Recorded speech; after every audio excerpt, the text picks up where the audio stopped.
Top quality और consistent performance के लिए सिर्फ सिल्वर पंप नाम याद रखना।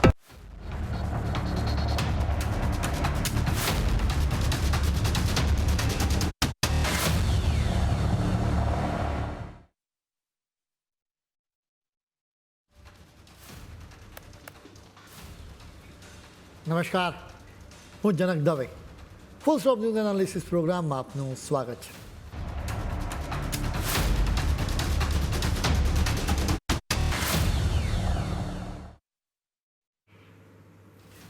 સનાતન સંસ્કૃતિના ગૌરવવંતા ઇતિહાસ અને ભવ્ય પરંપરાને રજૂ કરવાના અમારા પવિત્ર સંકલ્પમાં આજે અમે તમને દેવભૂમિ ઉત્તરાખંડના પરમધામ એવા કેદારનાથની દિવ્ય યાત્રાએ લઈ જઈશું. કેદારનાથ સૃષ્ટિના સર્જનહાર અને સંહારક સાથે સાથે સંરક્ષક એવા પરમપિતા મહાદેવનું પૃથ્વી પરનું સૌથી તેજોમય ધામ છે.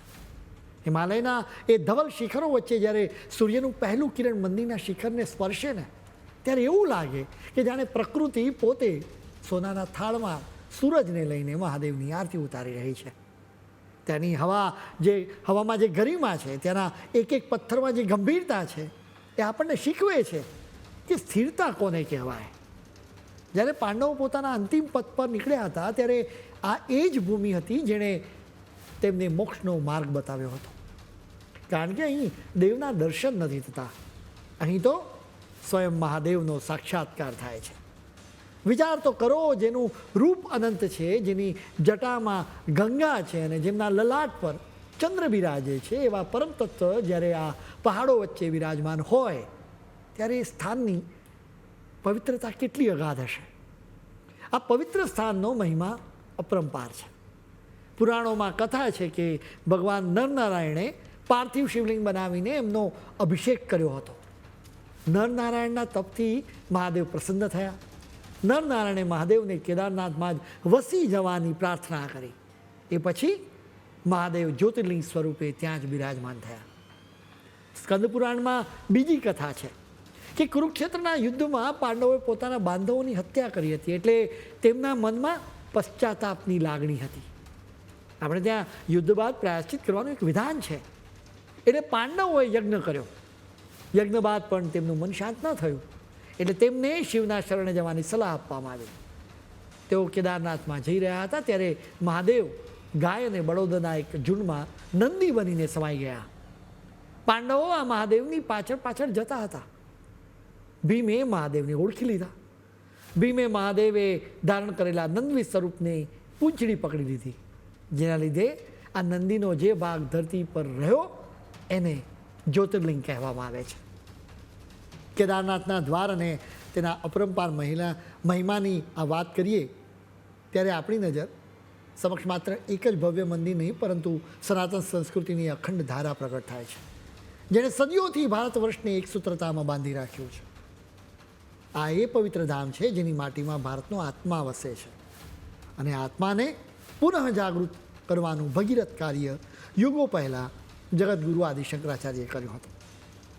વિચાર તો કરો કે કયો કાળ હશે જ્યારે સાધનોનો અભાવ હતો, છતાં એક સંન્યાસી દક્ષિણના છેડેથી નીકળીને હિમાલયના આ ગગનચુંબી શિખર સુધી પહોંચ્યા અને વિખરાયેલી સનાતન સંસ્કૃતિને ફરી એક તાંતડે પરોવી દીધી. શંકરાચાર્યએ જ કેદારનાથના મંદિરનો ઐતિહાસિક જીર્ણોદ્ધાર કરાવ્યો હતો.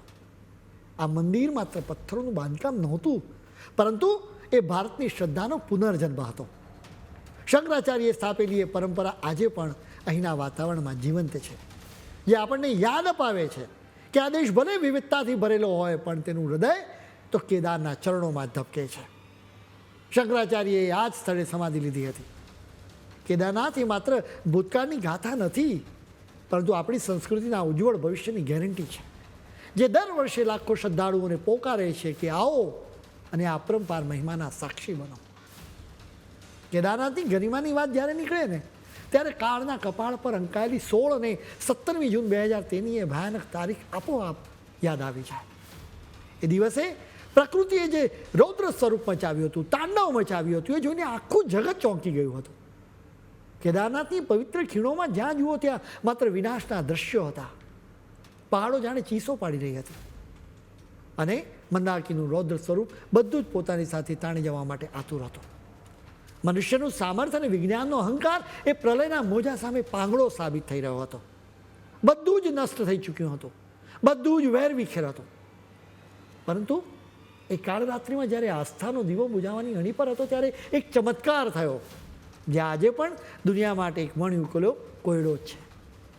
ક્યાંકથી એક વિશાળ કાય શિલા પ્રવાહમાં વહીને આવી અને બરાબર મંદિરની પાછળ સુરક્ષા કવચ બનીને ઊભી રહી ગઈ. એ શિલાએ પ્રલયના વેગને બે ભાગમાં વહેંચી દીધો અને બાબાના પાવન મંદિરને એક આંચ પણ આવવા ન દીધી. આજે જ્યારે શ્રદ્ધાળુઓ ત્યાં જાય છે ને ત્યારે એ મંદિરની સાથે સાથે ભીમશિલાની પણ એટલી જ આસ્થાથી પૂજા કરે છે, કારણ કે એ પથ્થર સાબિતી છે કે જ્યારે સર્વસ્વ લૂંટાઈ જાય છે ને પણ મહાદેવ પોતાના ધામની અને પોતાના ભક્તોની રક્ષા માટે કોઈ ને કોઈ સ્વરૂપે પ્રગટ ચોક્કસ થાય છે. આ ધામની ગરિમા અને શંકરાચાર્યનો સંકલ્પ એ દિવસે એ શિલામાં એકાકાર થઈ ગયા. એટલે જ આજે ગર્વ સાથે કહી શકાય કે જેની રક્ષા ખુદ કાળના સ્વામી કરતા હોય અને ભૂસી નાખવાની તાકાત આ બ્રહ્માંડમાં કોઈની નથી. ઉત્તરાખંડની સાથે પીએમ મોદીનો પણ ખાસ નાતો રહ્યો છે. 2013માં કેદારનાથમાં આવેલી એ હોનારત વખતે પીએમ મોદીએ એરિયલ સર્વે કર્યો હતો. એ સમયે તેઓ ગુજરાતના મુખ્યમંત્રી હતા. તેમણે પૂરગ્રસ્તોને સહાય પહોંચાડી હતી. એ સમયે તેમણે આ મંદિરના પુનર્નિર્માણનો પ્રસ્તાવ તત્કાલીન કેન્દ્ર સરકાર સમક્ષ મૂક્યો હતો. જોકે કોંગ્રેસની આગેવાનીવાળી સરકારને એમાં કોઈ જ રસ નહોતો. એ સમયે ગુજરાતના મુખ્યમંત્રી તરીકે નરેન્દ્ર મોદીએ અહીં ફસાયેલા 15,000 ગુજરાતીઓને સુરક્ષિત જગ્યાઓએ પહોંચાડ્યા હતા. પીએમ બન્યા બાદ તેમણે કેદારનાથ મંદિરના જીર્ણોદ્ધાર માટે મિશન મોડમાં કામ કર્યું. આજે દુનિયાભરમાંથી શ્રદ્ધાળુઓ અહીં આવે છે. કેદારનાથના પવિત્ર કપાટ ખુલે ત્યારે આખું ભારત વર્ષ જાણે શિવમય બની જાય છે. આ કોઈ સામાન્ય ક્ષણ નથી હોતી.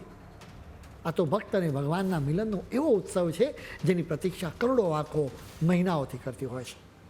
દર વર્ષે અક્ષય તૃતીયાના પાવન અવસર બાદ બાબાના દ્વાર ખુલે છે. કપરો માર્ગ, ખૂબ ઠંડી અને મુશ્કેલીઓ હોવા છતાં દેશના ખૂણે ખૂણેથી શ્રદ્ધાળુ ખેંચાઈ આવે છે, કારણ કે તેમને ખબર છે કે કેદારના દ્વાર પર પહોંચ્યા પછી જિંદગીના બધા જ થાક અને વિરામ ઉતરી જાય છે. બાબા 6 મહિનાના ઉખી મઠમાં રહે છે, જ્યારે 6 મહિના કેદારનાથમાં બિરાજે છે. આપણી સંસ્કૃતિમાં કહેવાય છે કે આ ધામમાં ભક્તિ ક્યારેય અટકતી નથી, કારણ કે 6 મહિના જ્યારે માર્ગ ખુલ્લો હોય છે ત્યારે આપણે માનવો મહાદેવની સેવા કરીએ છીએ, અને જ્યારે બરફની ચાદર વચ્ચે કપાટ બંધ થાય છે ત્યારે સાક્ષાત દેવતાઓ સ્વર્ગમાંથી ઉતરીને બાબાની પૂજા કરે છે. 4 ધામમાં કેદારનાથ સામેલ છે. એનો મહિમા અનેરો છે.